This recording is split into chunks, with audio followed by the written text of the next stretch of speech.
कि बोलत बोलत बाढ़ु विकारा, जो बोलिए सो पड़े विचारा। मिले ही संत वचन दुई कहिए, मिले ही असंत मौन होय रहिए। पंडित सो बोलिए हितकारी, मूर्ख सो रहिए झकमारी। उसी वचन का पालन संत करते थे।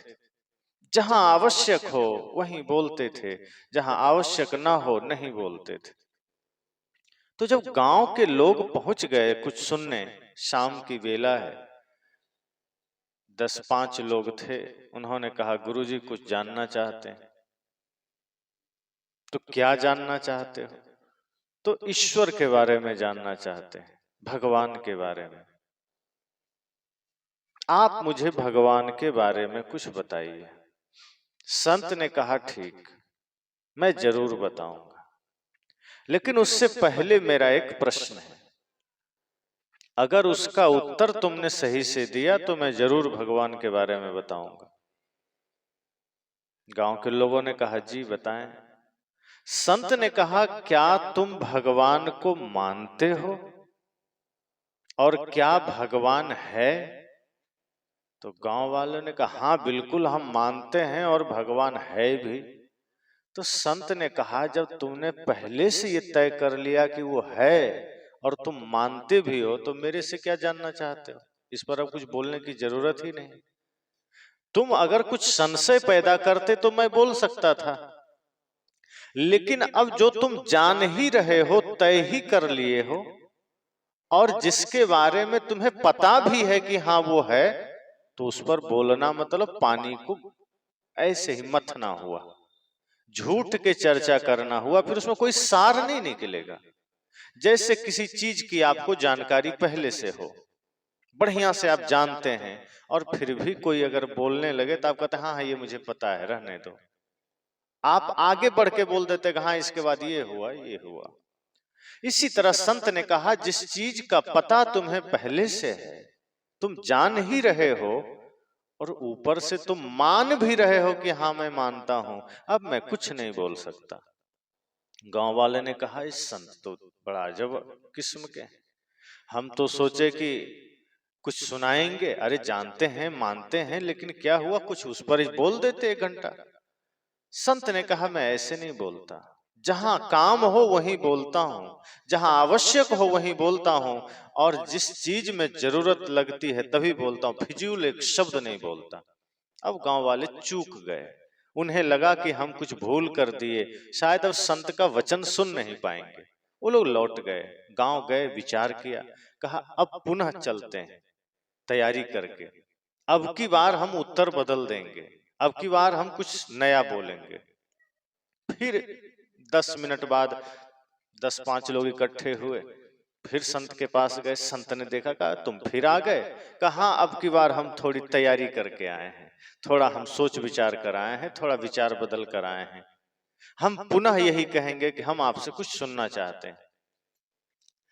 कोई अगर खुद से बोलने लगे तो आदमी वहां से बच के भागना चाहता है कि कैसा आदमी है, ना सुनो फिर भी बोले जा रहा है। लेकिन कोई अगर नहीं बोलना चाहे, कम बोलना चाहे और सटीक बोले, तो आदमी सोचता है हम इसका कुछ सुने, जरूर ये तपस्वी है, ज्ञानी है। और जो ज्ञानी होते हैं, सिद्ध होते हैं, तपस्वी होते हैं, वो सच में ज्यादा नहीं बोलते, जितनी आवश्यकता है उतनी ही बोलते हैं। तो गांव वालों ने सोचा कि ऐसे संत से कुछ तो सुनना पड़ेगा, कुछ तो सुने। इसलिए अब की बार वो लोग तैयारी करके गए, उत्तर बदल कर गए। और जब वहां गए, संत ने कहा ठीक है, अब आए हो तो स्वागत है, बैठो। लेकिन मेरा वही प्रश्न फिर से है कि क्या तुम ईश्वर को मानते हो और क्या ईश्वर है? अब की बार गांव वालों ने अपना उत्तर बदल लिया। सोचा पहली बार हमने बोला था हाँ है और हम मानते हैं, तो संत कुछ बोले नहीं। अब की बार कहा नहीं, ईश्वर है ही नहीं और हम मानते भी नहीं। संत ने कहा फिर तुम तय करके आए हो, तुमने ये तय कर लिया कि वो है ही नहीं और तुम नहीं ही मानते हो, तो फिर उस पर क्या बात करनी? तुम्हारे मन में संशय तो है नहीं, तुमने निश्चय कर लिया कि ईश्वर है ही नहीं, और तुमने ये निश्चय कर लिया कि तुम्हें मानना ही नहीं है, तो फिर उस पर बोलना मतलब फिजूल हो गया। अब गांव वालों ने सोचा संत बड़े चालाक हैं, हम तो सोचे अब की बार पकड़ में आ जाएंगे, लेकिन ये इस बार भी चकमा दे दिए। उत्तर बदला था, जिज्ञासा वही थी। फिर वो लोग हार के चले गए। कहा इस संत गजब के हैं, ये तो 2 बार से हमें ही चकमा दे रहे हैं, हम इनसे कुछ सुनना चाहते हैं, ये तो वैसा प्रश्न डाल दे रहे हैं कि हमारा उत्तर ही काम नहीं कर रहा। क्योंकि संत का कहना भी उचित था कि जब तुम तय कर ले रहे हो कि हाँ ईश्वर है या नहीं है, ये दोनों में तुमने पहले तय कर लिया, तो जो चीज को तुम तय ही कर लिया उस पर बोलना फिजूल है। जिस चीज को हमारा मन पहले ही राजी हो गया कि हाँ बस ये यही रास्ता विराम है, इसके आगे कोई रास्ता नहीं है, उस पर बताने से कोई अच्छा नहीं होगा। अब गांव के लोग वापस गए, फिर विचार विमर्श किया, कहा क्या तरीका निकाला जाए, क्या उपाय निकाला जाए कि संत कुछ बोल सके। संत है तो सिद्ध पहुंचा हुआ, इसलिए बोलने से बच रहे हैं, लेकिन ऐसा क्या किया जाए जो इनके कुछ वचन सुने जाए। अब की बार फिर से मीटिंग हुई, फिर से लोग शामिल हुए, फिर चर्चा हुई, फिर बातें हुई। अब की बार थोड़ा संख्या ज्यादा हो गई, 20-25 लोग चले। का अब की बार तो संत को बोलना ही पड़ेगा। और अब की बार जब लोग गए, फिर से संत के पास बैठ गए और उन्होंने कहा कि गुरुजी हम फिर से आ गए हैं, हम फिर से जानना चाह रहे हैं। संत ने कहा तुम फिर आ गए, अब की बार तो कुछ नए लोग भी आए हैं, संख्या ज्यादा हो गई, लेकिन ध्यान रखना मेरा प्रश्न वही है। उन लोगों ने कहा चिंता मत करिए, अब की बार मैं पूरी तैयारी से आया हूं, अब की बार तो आपको बोलना ही पड़ेगा। कहा ठीक है, उत्तर सही दोगे तो जरूर बोलेंगे, मैं तो सच्चे जिज्ञासुओं की तलाश करता हूं। अगर गुरु को सच्चा जिज्ञासु मिल जाए, सच्चा मुमुक्षु मिल जाए, तो गुरु घंटों प्रश्न का उत्तर दे सकते हैं। ऐसे ऐसे भी गुरु हैं जो रात के 2-2 बजे तक शिष्य की शंका का समाधान करने में लग जाते हैं, अगर सच्चा शिष्य मिल जाए। लेकिन अगर जिज्ञासा सच्ची ना हो, इक्ष मुमुक्षा सच्ची ना हो, प्रश्न हृदय से ना निकला हो, तो एक सवाल का भी जवाब संत नहीं देते हैं। तो उन लोगों ने कहा नहीं गुरुजी, इस बार हम तो तय करके आए हैं, ठान करके आए हैं कि इस बार तो हमें जरूर कुछ ना कुछ सुनने को मिलेगा और आप सुनाएंगे। तो गुरुजी ने कहा बैठ जाओ, बैठ गए। कहा ये बताओ क्या तुम मानते हो ईश्वर है? कहा हाँ बिल्कुल। आधे ने कहा हाँ। कहा तो क्या इस बार भी तुमने तय कर लिया है कि ईश्वर है? कहा हाँ ईश्वर है। और क्या ये मानते हो ईश्वर को? कहा हाँ मानते हैं। तो इस बार आधे लोगों ने कहा कि हाँ ईश्वर है और हम मानते हैं, और आधे ने कहा नहीं ईश्वर नहीं है और हम नहीं मानते हैं। सोचा कि आधे कह देंगे हाँ, आधे कह देंगे नहीं, तो हो सकता है संत कुछ बोले। तो संत ने कहा तो बीच में तुम हमें झंझट में क्यों डाले? ये आधे लोगों को पता है ईश्वर है और आधे को पता है नहीं है, तो एक दूसरे को बता दो, तुम ही इसको बता दो, हमारे पास क्यों आए? क्योंकि आधे लोगों ने ये सोचा कि जब मैं कह दूंगा हाँ ईश्वर है और मैं मानता हूं, और आधे ने कहा नहीं ईश्वर नहीं है और मैं नहीं मानता हूं, तो सोचा कि संत कुछ कहेंगे। लेकिन संत तो और तेज निकले, कहे फिर आपस में चर्चा कर लो, एक दूसरे को पता है, जो जानते हो वो नहीं वाले को बता दो, मुझे झंझट में क्यों डाला? गांव के लोग कहा फिर चूक गए, ये तो बड़ी समस्या हो गई, संत बोलते ही नहीं। और उसके बाद वो चले गए। संत ने अपनी डायरी में लिखा कि चौथी बार गांव के लोग नहीं आए, शायद वो आते तो अब की बार कुछ बोला जा सकता था, क्योंकि उसके प्रश्न खत्म हो जाते। और जब मूढ़ता के प्रश्न खत्म हो जाते हैं तब जिज्ञासा के प्रश्न का जन्म होता है। अभी तक वो जानकारी का प्रश्न था, मूढ़ता के प्रश्न थे, हाँ मैं जानता हूं, नहीं मैं नहीं जानता हूं, या नहीं है निश्चय था कि है नहीं है। निश्चय जिस दिन खत्म हो जाता है, जहां मन में जिज्ञासा पैदा हो जाती है, ईश्वर के बारे में हो, चाहे धर्म के बारे में हो, सत्संग के बारे में हो, पूजा के बारे में हो, किसी भी चीज के बारे में जब आपकी जिज्ञासा खत्म हो गई या जिज्ञासा तय हो गई, निश्चय हो गई, फिर उस पर कुछ बोला नहीं जा सकता।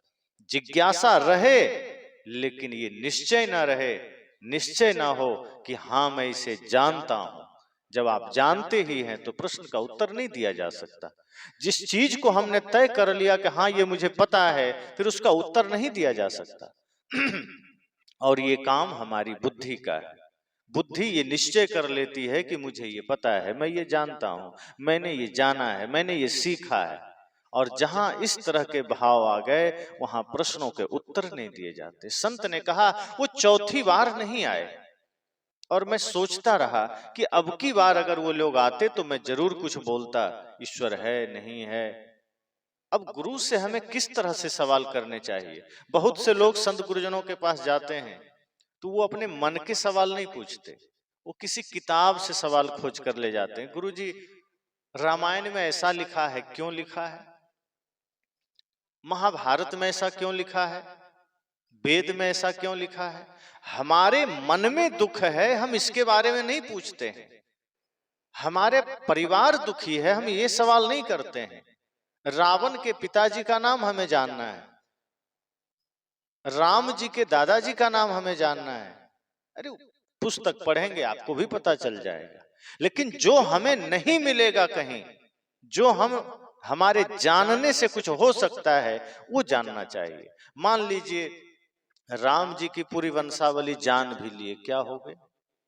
लेकिन मन में दुख है, इसका तो उपाय नहीं जाना। मन में पीड़ा है, इसका उपाय नहीं जाना। रावण की पूरी वंशावली याद हो गई, क्या हो गया? सदगुरुदेव जी कहा करते थे कि एक आदमी ने पूछा कि मुझे एक प्रश्न है रामायण में, कि कहा गया है जेहि गिरी चरण दियो हनुमंता, सो चली गयो पाताल तुरंता।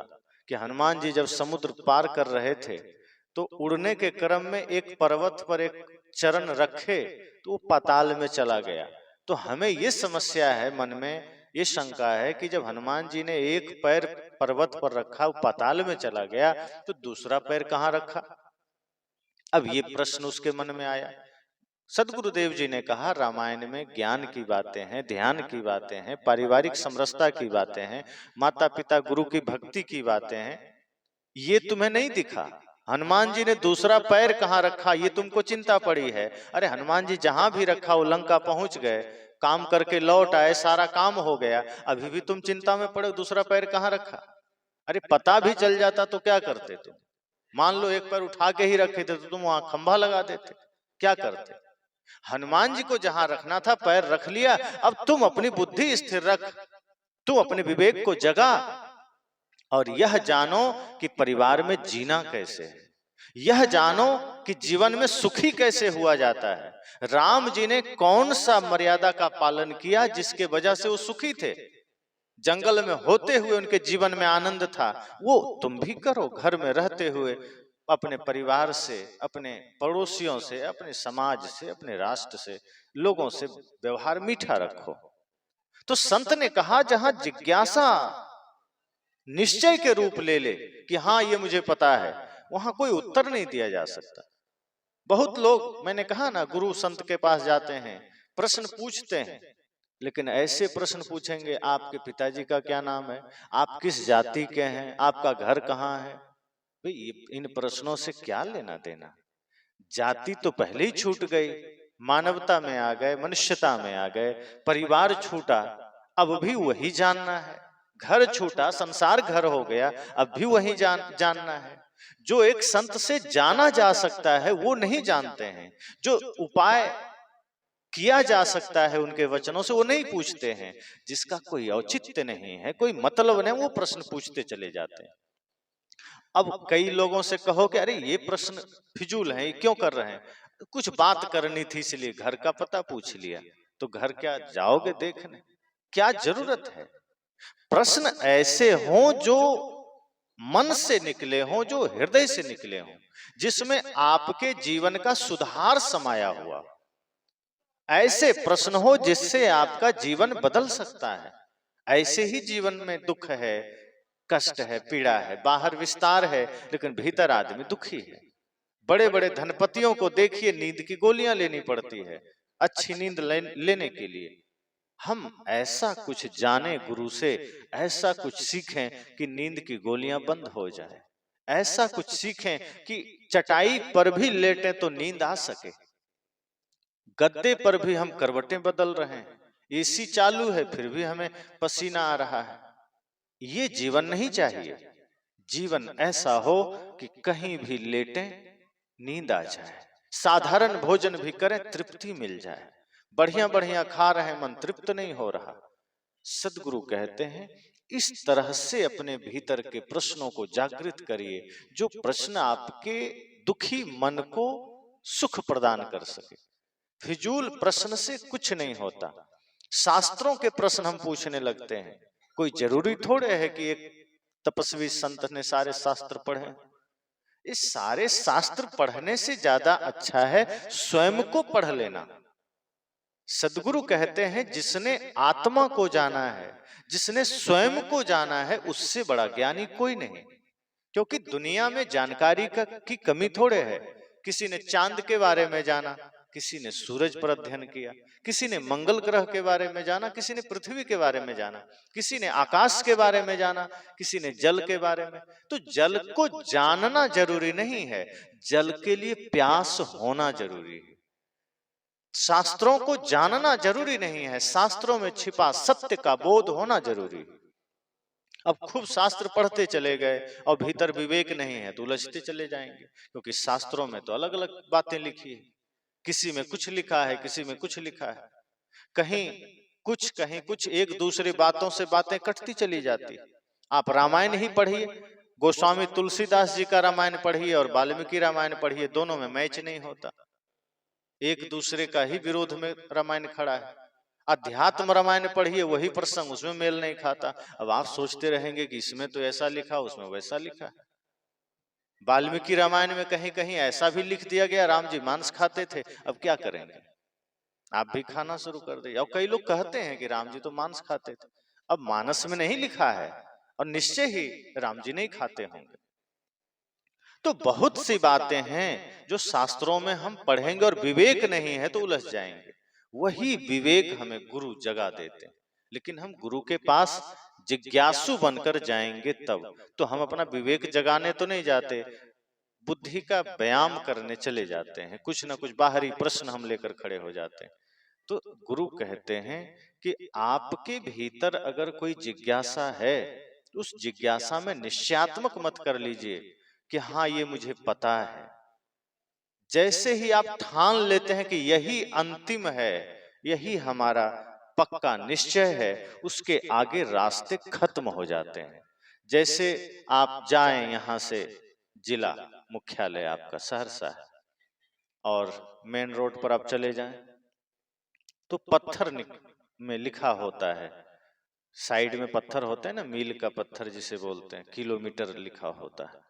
तो अगर आपको रास्ते में कोई पत्थर मिल गया और उसमें लिखा हो सहरसा 20 किलोमीटर या 25 किलोमीटर या 30 किलोमीटर, जो भी दूरी हो, अब अगर आपने विवेक नहीं किया, सिर्फ बुद्धि से काम लिया और आपने देख लिया पत्थर में लिखा है सहरसा और नीचे जो संख्या लिखी है उसका ध्यान नहीं दिया, तो एक आदमी यह सोचे कि लिखा है सहरसा, इसका मतलब हम सहरसा पहुंच गए। अब पत्थर को गले लगा ले कि वाह अब सहरसा में है। अगर उसने तय कर लिया कि लिखा है और हम सहरसा पहुंच गए, अब वो आगे जा ही नहीं सकता और उसे पता नहीं है कि सहरसा अभी 20 किलोमीटर दूर है। वो 20 को नहीं देखा उसने, वो लिखा हुआ संख्या को नहीं देखा, पत्थर में सिर्फ सहरसा देखा, समझ लिया सहरसा आ गए। गुरु कहते हैं जहां तक भी आप बाहर की संख्याओं को देख रहे हैं, वहां तक आप स्वयं से दूर हैं। जब भी आप मन से जगत को देखते हैं, आप यह देखिए कि आंखों से जो कुछ भी आप जगत में देख रहे हैं, ये आंख क्या क्या देख सकती है, ये कान क्या क्या सुन सकते हैं, ये नाक किन किन गंध को ले सकती है, ये त्वचा किन किन चीजों को स्पर्श कर सकती है। एक लाइन में कहें तो आप अपने इंद्रियों से जो कुछ भी जान सकते हैं, वो सब आपके और इंद्रियों के बीच खड़ा है, अर्थात आपसे दूरी बनी है। आप यह सोचते हैं कि हमने ये जान लिया वो जान लिया, तो आपने कुछ नहीं जाना। आपके और आपके इंद्रियों के बीच जगत खड़ा है और वो जगत ही इंद्रियां उसे ग्रहण कर रही है। आंख से आपने दृश्य खड़ा कर लिए, कान से आपने शब्द खड़ा कर लिए। इसी तरह से तमाम मायावी पदार्थों को आप सामने रख रहे हैं और खुद से दूर हैं, सत्य से दूर हैं। जब आप दृश्य से ऊपर उठते हैं, जब आप शब्द से भी ऊपर उठते हैं, जब आप मन से भी ऊपर उठते हैं और यहां तक कि बुद्धि से भी जब ऊपर उठ जाते हैं, तब वहां शुद्ध विवेक जागृत होता है और तब अपना लोक आता है, तब पूर्ण विराम आता है। जैसे आप पहुंचे आगे और जहां लिखा हो सहरसा 0, समझ जाइए आप आ गए। जब तक 1, 2, 3 कुछ भी लिखा है मतलब आप दूर हैं। तो जब तक आपके साथ शरीर है, संसार है, माया है, प्राणी है, पदार्थ है, बाहर की कल्पनाएं हैं, शब्द है, संकल्प है, विकल्प है, मतलब आप खुद से दूर हैं। और यही बाहरी प्रश्न हम करते चले जाते हैं, बाहर के ही शब्दों में हम उलझते चले जाते हैं, बाहर की ही जिज्ञासाओं में उलझते चले जाते हैं, बाहर के सवाल में ही उलझते चले जाते हैं। तो संत ने कहा स्वयं को जानना हो तो सबसे पहले सारी बाहर की जिज्ञासाओं को छोड़िए, बाहर के प्रश्नों को छोड़िए, भीतर को प्रश्न जागृत करिए। भीतर का प्रश्न है मैं कौन हूं, ये महत्वपूर्ण है। आप बाहर कुछ भी जान लीजिए, वो जानकारी है, वो ज्ञान नहीं है। ज्ञान हम उसे ही कहते हैं जो आपको आपका पता बता दे, स्वयं को पता बता दे। आप किसी आदमी से कहिए तुम कौन हो, वो आदमी क्या कहेगा? अपना नाम बता देगा, मैं अमुक हूं। और ज्यादा पूछेंगे वो जाति बता देगा, थोड़ा और पूछेंगे तो जिस पद में है, नौकरी में, बता देगा मैं अमुक विभाग में मैनेजर हूं या कुछ भी प्रबंधक हूं। और आप पूछेंगे तब वो कहेगा और क्या बता सकता हूं, यही तो मैं हूं।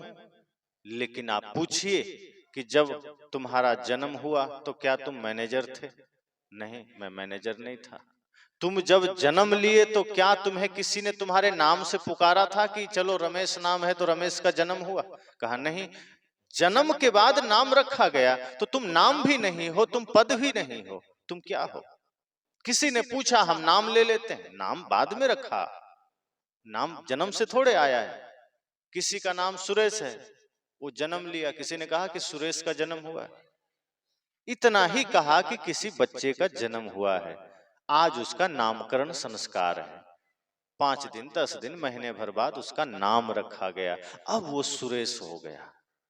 एक शिशु का जन्म हुआ, जन्म लेते ही मां ने कहीं छोड़ दिया सड़क में, अब वो हिंदू ने उठा लिया, अब वो हिंदू हो गया। जन्म लिया तब वो हिंदू भी नहीं था, मुसलमान भी नहीं था, सिख भी नहीं था, ईसाई भी नहीं था, जैन भी नहीं था, बौद्ध भी नहीं था, क्या था? इंसान था। लेकिन अगर हिंदू ने उठाया वो हिंदू हो गया, जन्म से नहीं था। मुसलमान ने उठा लिया, मुसलमान हो गया। पढ़ा लिखा, नौकरी किया, वो किसी पद पर चला गया। संत कहते हैं आपको जब कोई पूछे आप कौन हैं, तो आप बाहर के रूप बता देते हैं, बाहर का पद बता देते हैं, बाहर का नाम बता देते हैं, पर जन्म से ये सब साथ नहीं थे। असल में आप जो हैं वो आपको पता ही नहीं। इसलिए महत्वपूर्ण प्रश्न यह है जीवन का कि मैं कौन हूं। अगर यह जान लिया तो समझना आपने ज्ञान को जाना, ज्ञान हो गया आपको। संसार को जाना तो ज्ञान नहीं है, वो जानकारी है, इंफॉर्मेशन है।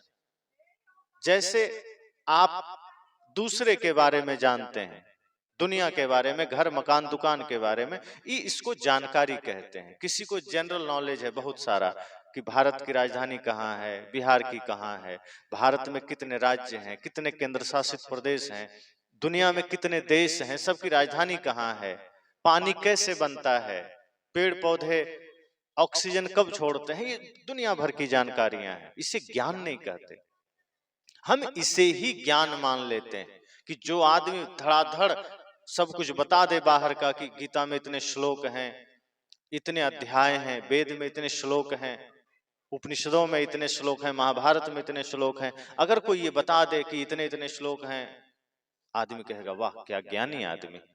सदगुरु कहते हैं वो ज्ञानी नहीं, वो जानकार आदमी है, उसने जान लिया है, शास्त्रों को, किताबों को, ग्रंथों को जान लिया है। ज्ञानी वो है जिसने स्वयं को जान लिया है। जिसे यह पता हो गया कि मैं कौन हूं, जिसने संसार को जाना है, वो प्रश्न महत्वपूर्ण नहीं है, क्योंकि जिस दिन छूटेगा वो संसार भी छूटेगा, उसका शरीर भी छूटेगा, लेकिन जिसे जानना था मैं कौन हूं, सिर्फ वही बचेगा और उसे जाना ही नहीं। जो बचेगा उसे जाना नहीं, जो छूटेगा उसे जान लिया।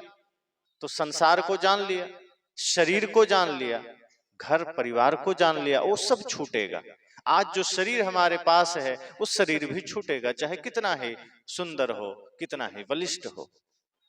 पर जो नहीं छूट सकता है, जो नहीं बिछड़ सकता है, वो आत्मा है, और आत्मा को जाना ही नहीं। ये दुनिया का सबसे बड़ा प्रश्न है, सबसे जरूरी प्रश्न है, मैं कौन हूं, जगत क्या है और जगत से मेरा संबंध क्या है। अगर इतना जान लिया तो सदगुरु कहते हैं फिर सब कुछ जाना हुआ हो गया। और ये नहीं जाना और सब कुछ जाना तो समझना कुछ नहीं जाना। इसलिए वह जानिए जो जानने योग्य है, वह करिए जो करने योग्य है। संसार का काम करने योग्य नहीं है, वो हमारी आवश्यकता है, हम करते हैं। करने योग्य सिर्फ परमार्थ है, धर्म है। अगर वो हम करते हैं, समझना हमने कुछ किया। हमने मैं को जाना, स्वयं को जाना, तो समझना हमने कुछ जाना। अगर हमने सिर्फ संसार को जाना तो ये जानकारी है कि चलो जरूरी है, जहां जीते हैं रहते हैं कुछ जान लिया, भाषा जान लिया, संस्कृति जान लिया, व्यवहारिक जगत के लिए ये जरूरी है। लेकिन अगर मैं कौन हूं ये नहीं जाना तो कुछ नहीं जाना। अब किसी से पूछो मैं कौन हूं बताओ, तो आदमी कहता मैं आत्मा हूं। तो ये भी जानकारी है, ये जानना नहीं है। मैं आत्मा हूं अगर किसी ने कह दिया तो इसका प्रमाण क्या है कि उसने आत्मा जान लिया है। आत्मा हूं ये जान लेना, ये बोध हो जाना कैसे पता चलेगा? क्योंकि लोग तो कह देते हैं मैं तो चेतन हूं, मैं आत्मा हूं, मैं राम हूं, लेकिन कैसे, क्या पता कि वो सच में जान लिया है मैं आत्मा हूं?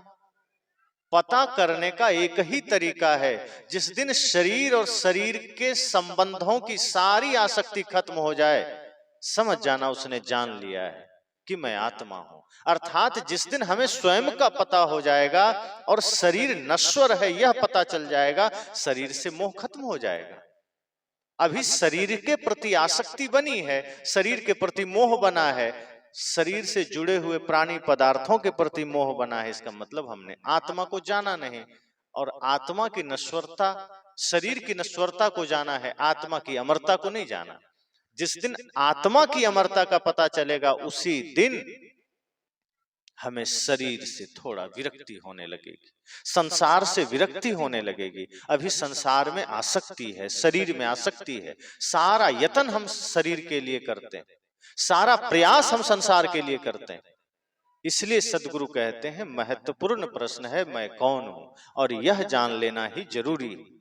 और कई बार ऐसा होता है कि हमारी जिज्ञासा इस मामले में होती नहीं, हम ये चीज जानना नहीं चाहते हैं। एक जगह एक संत प्रश्न का उत्तर दे रहे थे कि मैं कौन हूं ये जानना चाहिए। तो एक आदमी खड़ा हुआ, उसने कहा अब ये सब तो ठीक है, अलग बातें हैं, जरूरी है, जानना है, सुनना है, सत्संग है। वो थोड़ा पीछे उनको बंद करवाइए।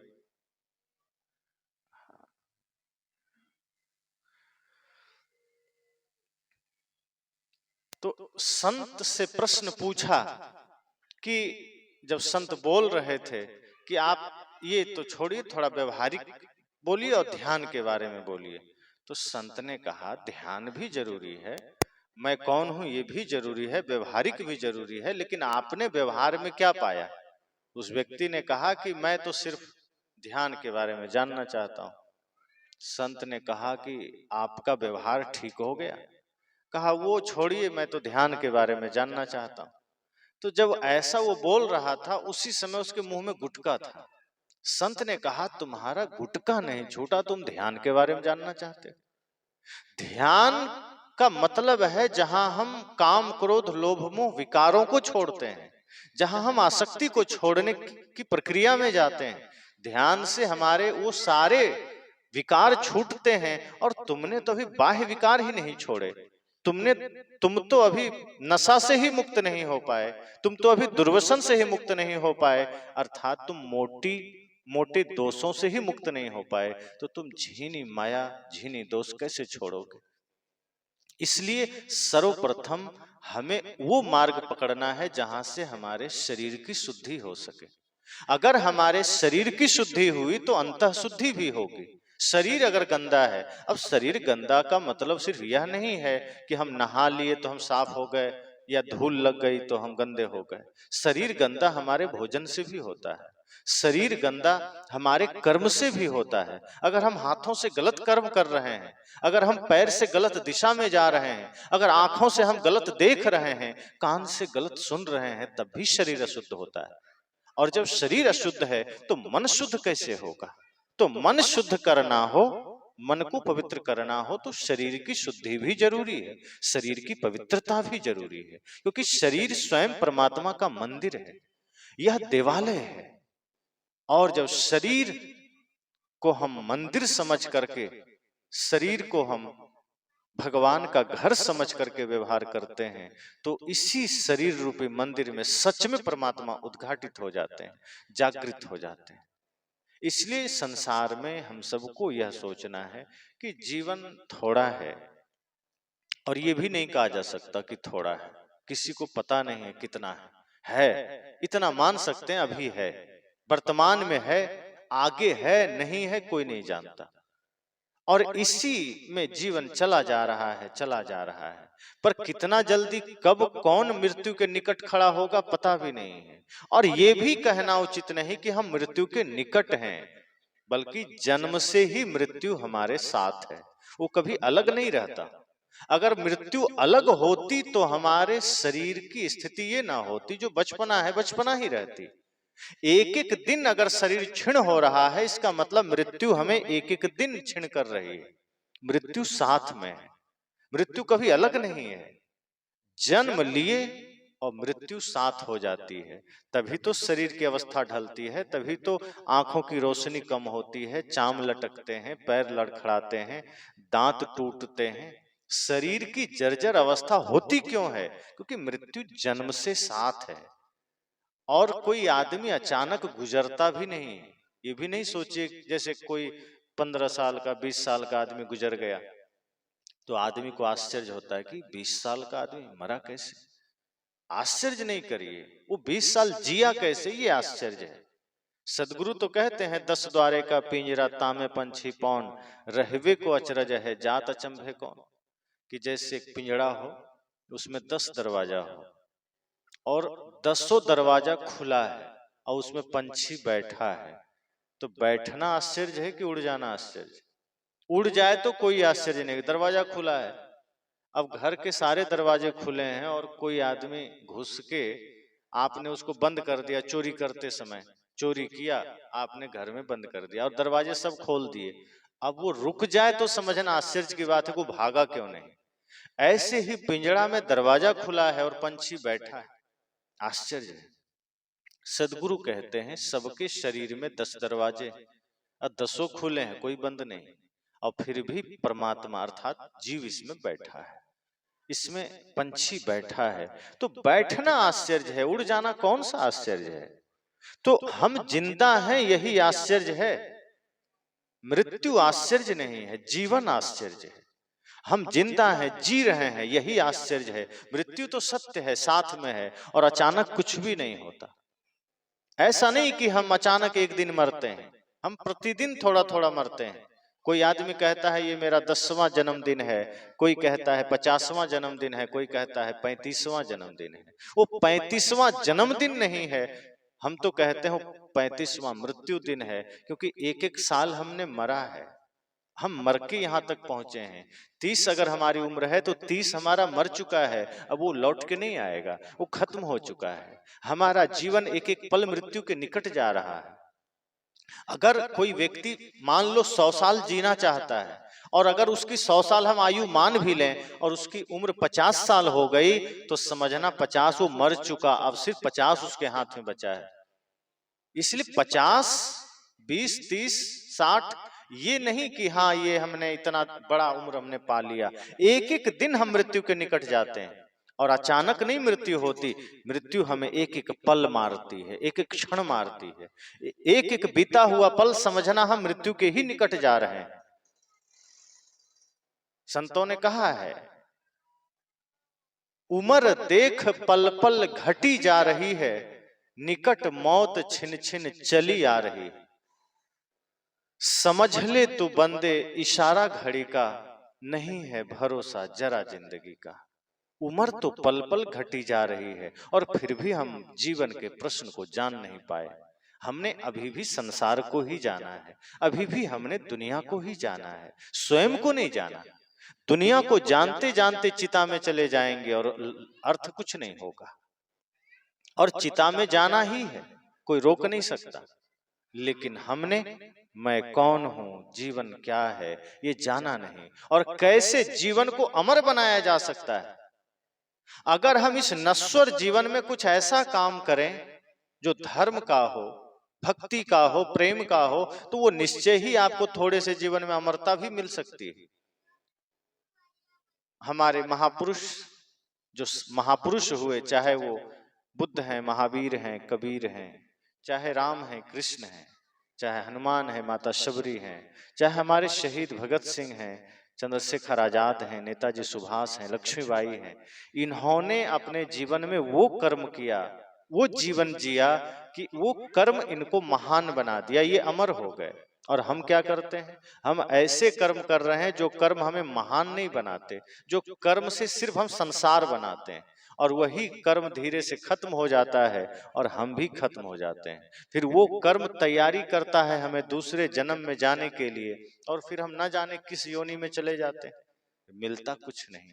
इसलिए जीवन का सबसे महत्वपूर्ण प्रश्न है, मैं कौन हूं। ये जानना चाहिए सबको कि इस धरती पर मैं क्यों आया हूं, मैं कौन हूं और आगे मुझे कहां जाना है।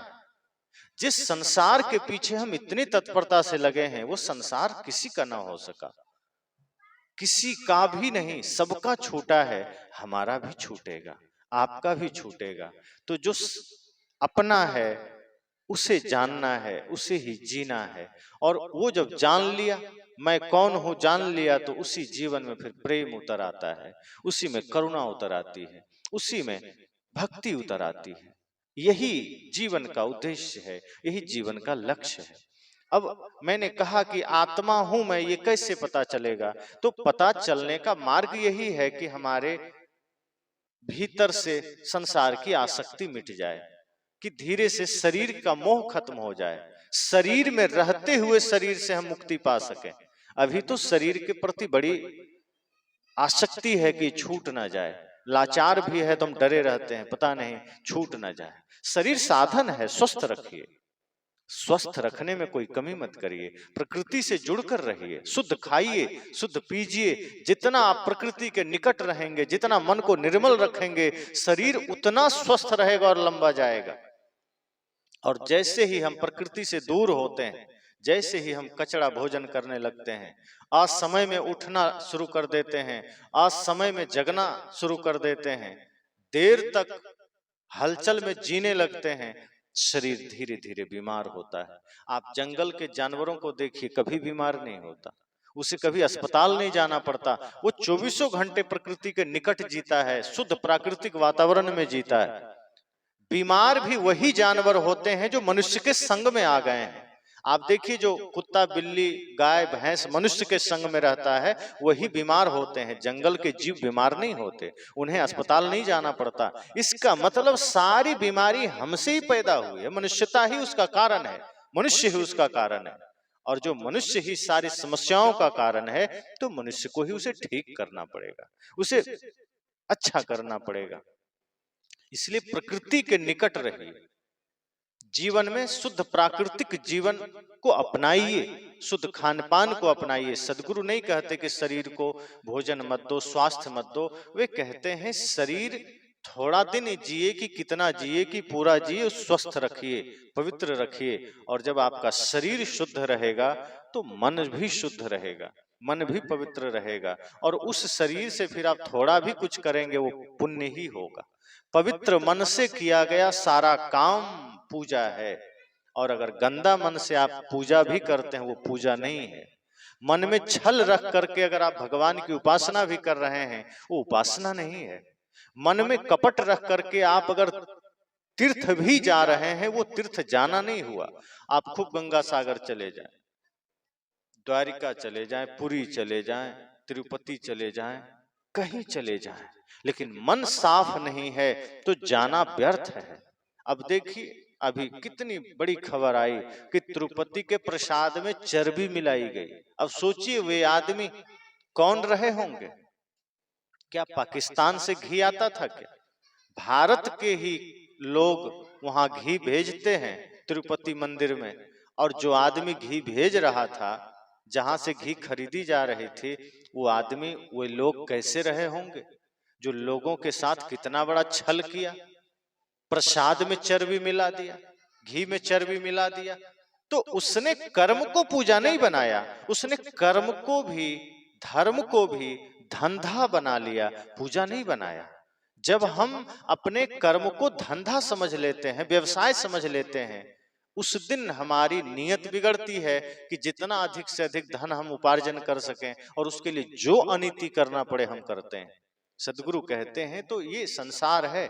अगर आप बाहर कुछ भी कर रहे हैं और मंदिर में खड़े होकर पूजा कर रहे हैं, उसका कोई प्रयोजन नहीं।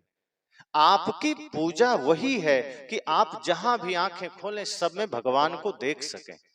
आपका कर्म पूजा बन जाए, आपका चित्त निर्मल हो जाए, तो फिर आप मंदिर में रहें चाहे खेत में रहें, पूजा ही है। और गंदा मन है, अपवित्र मन है और तीर्थ घूम रहे हैं, कन्याकुमारी चले गए, रामेश्वर चले गए, नासिक, उज्जैन, प्रयाग चले गए, हरिद्वार चले गए, केदारनाथ, बद्रीनाथ चले गए, गंगोत्री, यमुनोत्री चले गए, क्या मिल गया? दौड़ते रह जाएंगे, मिलना कुछ नहीं है। तो संत रैदास तो कहते हैं तुम दौड़ना बंद कर दो और जहां हो वहीं यह भाव कर लो कि मन चंगा तो कठौते में गंगा। मन निर्मल करो, फिर तुम्हारे घर का पानी भी गंगा जैसा निर्मल हो सकता है।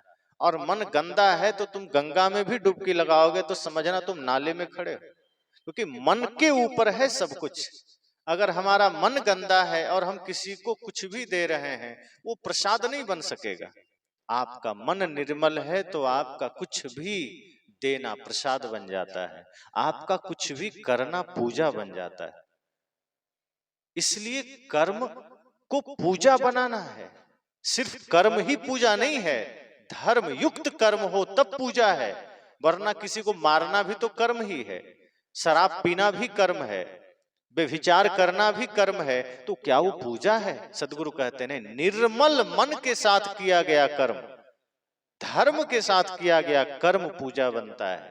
इसलिए यह जानना जरूरी है कि जीवन थोड़ा है, तो इस जीवन को हम धर्मयुक्त कैसे बनाएं, वरना हाथ से जिस दिन निकल जाएगा और मौत पूछेगी कि भैया कुछ अच्छा किया, जब अंतिम घड़ी आएगी और जाने को तैयार रहेंगे, यमराज कहेगा क्या क्या किया, कुछ अच्छा काम किया कि नहीं, कुछ बढ़िया काम किया, तब आप कहेंगे दुनियादारी में तो बहुत समय लगाया, परिवार संसार में लगाया, धन भी कमाया, लेकिन परमार्थ तो कर ही नहीं पाया, और किया भी तो उस परमार्थ का फल पहले ही चाहा कि थोड़ा भी कुछ दान किया तो पहले इच्छा हो गई इसका फल मिल जाए, तो परमार्थ तो कुछ भी नहीं किया। तो मृत्यु यमराज कहता है कि जन्म तुमने खो दिया, तो आदमी कहता है थोड़ी तो मोहलत दे दो, हम कुछ तो पुण्य कर लें। तब यमराज कहता है अब नहीं मिलेगा, मिला था तुम्हें, बहुत मिला, अब नहीं मिलेगा, अब तो जलना पड़ेगा, और अब इन सारे दुष्कर्मों का परिणाम भुगतने का समय है, अब इन सारे पाप कर्मों का परिणाम तुम्हें भुगतना पड़ेगा। इसलिए सदगुरु कहते हैं श्वास रहते सचेत हो जाइए। जिस दिन श्वास कांपने लगेगी, लाचार हो जाएगी, कोई रोक नहीं पाएगा।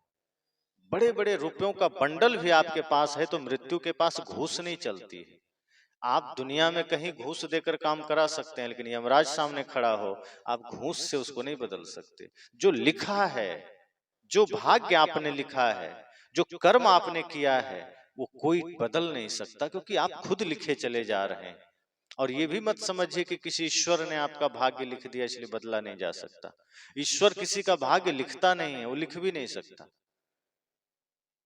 आपको ही अपना भाग्य लिखना होता है और आप लिखे जा रहे हैं। आप अपने बेहोशी में अपना भाग्य लिख रहे हैं और भाग्य वही है जो हम कर्म करते हैं। जो आज हम कर रहे हैं वही भाग्य बन रहा है। तो आज आप जो कर रहे हैं वो आपके भाग्य में इकट्ठा हो रहा है। और आप सोचते हैं ईश्वर ने लिख दिया, भगवान ने लिख दिया। किसी भगवान ने नहीं लिखा। भगवान को लिखना होता एक तरफ से बढ़िया लिखता। उसके पास इतना समय नहीं कि सबके भाग्य में अलग अलग गंदगी भरे। वो तो अच्छा ही लिखेंगे, लेकिन जब हमें खुद लिखने का अवसर मिलता है हम खुद से अपना भाग्य बिगाड़ लेते हैं। हमें खुद कर्म करने का अवसर मिला, हम बढ़िया कर्म नहीं किए, भाग्य बिगड़ गया और उसे कोई टाल नहीं सकता। तो अंतिम घड़ी जब आती है तब थोड़ा चित्त जागृत होता है, तब थोड़ा हमें होश जगता है। लेकिन इतना देर हो चुका होता है कि अब कुछ किया नहीं जा सकता। कहा भी गया ना, गाड़ी निकल गई तब घर से चला मुसाफिर, मायूस हाथ मलता वापस विरंग आया। अब गाड़ी निकल गई तो घर से चले तो क्या में होगा, लौटना पड़ेगा। इसी तरह से जब आयु निकल गई तब अब चेतना जगी कि थोड़ा धर्म का काम कर लें। पूरी उम्र बची थी, पूरा उम्र लगा दिया संसार में, पूरा उम्र लगा दिया दुनियादारी में, तब भक्ति करने का मन में नहीं आया।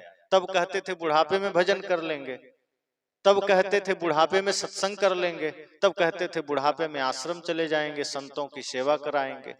तब कहते थे अभी कौन सा समय है, अभी तो जवानी है, खेलने खाने के दिन, अभी तो परिवार देखना है, संसार देखना है, धन कमाना है, बुढ़ापे में देख लेंगे, तीर्थ कराएंगे। सदगुरु कहते हैं बुढ़ापे में कैसे कर लोगे? जब पैर लड़खड़ाएंगे तुम यात्रा कैसे करोगे? जब आंखों से दिखाई देना कम होगा दर्शन कैसे होगा? जब मुख कांपते रहेंगे, होठ कांपते रहेंगे, दांत टूट जाएंगे तो राम के जगह लाम निकल जाएगा, राम राम कैसे करोगे? जब हाथ कांपेंगे दान कैसे, सेवा कैसे होगी? कानों से सुनाई देना कम होगा, भजन कैसे सुनेंगे?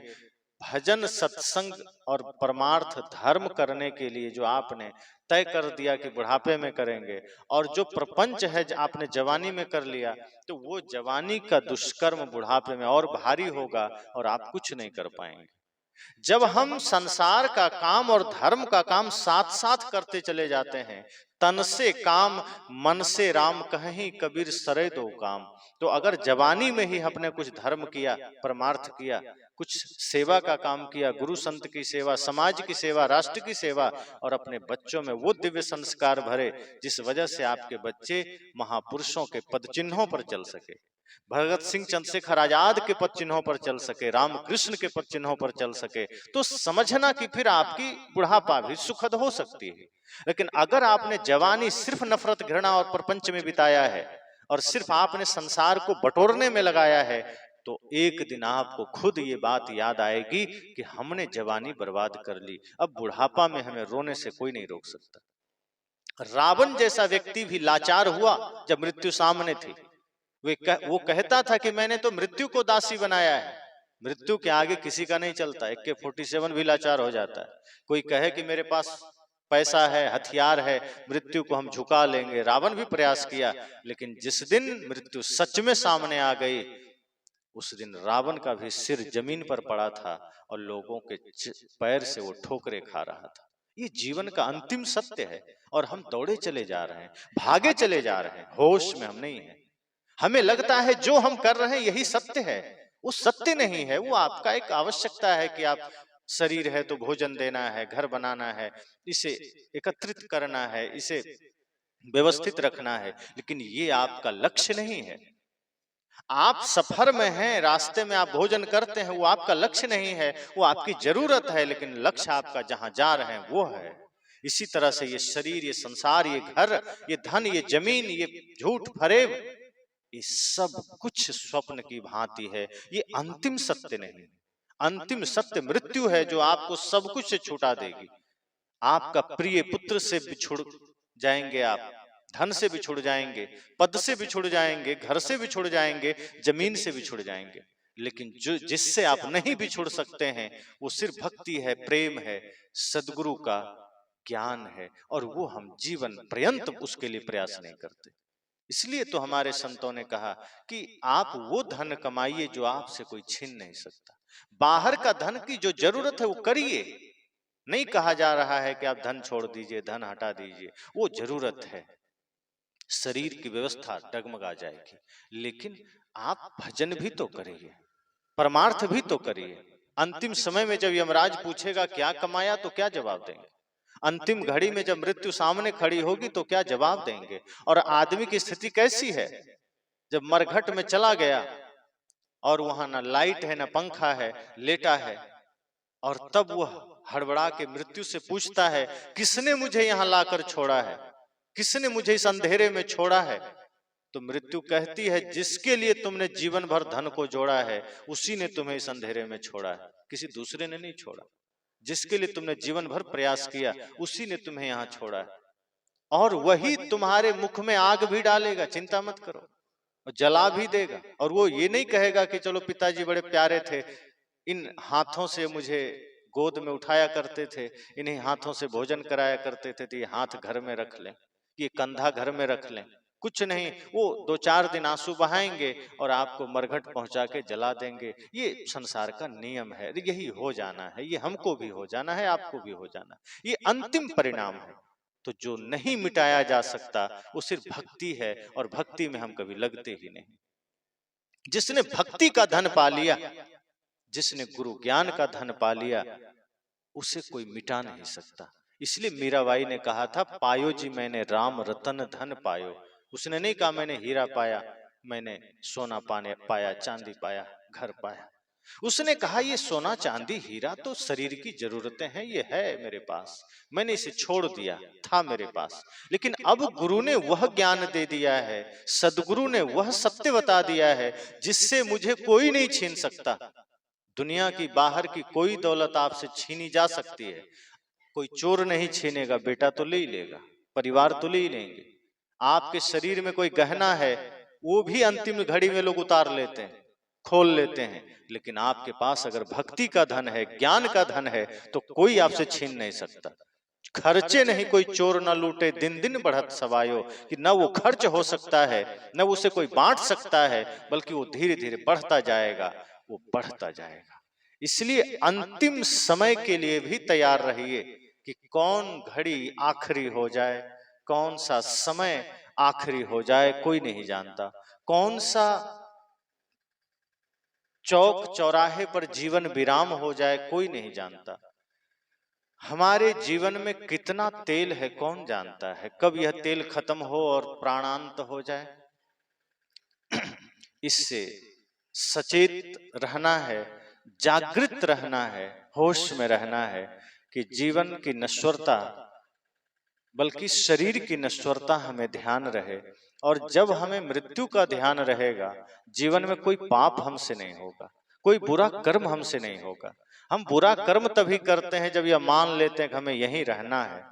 जाना तो औरों को है, हमें तो यहीं जीना है, हमें तो सदा यहीं निवास करना है, यहां कोई नहीं रह पाया। जाना हमें भी है, आपको भी है, इस संसार ही जाने का नाम है, चला चली का खेला है। राम भी आज अयोध्या में नहीं है, आप जाएं खोजें तो उनका घर है, सरयू है, लेकिन राम जी नहीं। द्वारिका चले जाएं, कृष्ण जी का भवन है, कृष्ण जी नहीं। तो एक दिन सबको जाना है, ये घर रह जाएगा, ये जमीन रह जाएगी, हम ना होंगे। और जब हम ही ना होंगे तो फिर उसके लिए उतना प्रयास क्यों करना जो साथ न जा सकेगा। वो धन लेकर जाइए जिसके वजह से आप अमर हो सकते हैं। आज राम जी नहीं है, लेकिन राम जी का वो आदर्श हमारे बीच है जिससे राम जी अमर हो गए। राम जी का वो कर्म हमारे बीच है जिससे राम जी अमर हो गए। कृष्ण का शरीर नहीं है, पर कृष्ण जी का कर्म है जो उन्हें अमर बना दिया। सदगुरु कबीर नहीं है, पर उनका आदर्श, उनका ज्ञान, उनका कर्म है जिससे वो अमर हो गए। तो जीवन में आपके जाने के बाद भी जो रह सके वही आपका कर्म है। अब वो कर्म सत्कर्म है कि दुष्कर्म है, वो हमें तय करना है कि हम सत्कर्म करके जाएंगे या दुष्कर्म करके जाएंगे। अगर सत्कर्म हमने किया तो राम की तरह याद किए जाएंगे, दुष्कर्म किया तो रावण की तरह हर साल जलाए जाएंगे। और वही हम आज अगर कर रहे हैं तो सावधान हो जाना है कि हमें रावण की तरह नहीं, राम की तरह बनना है। तो बहुत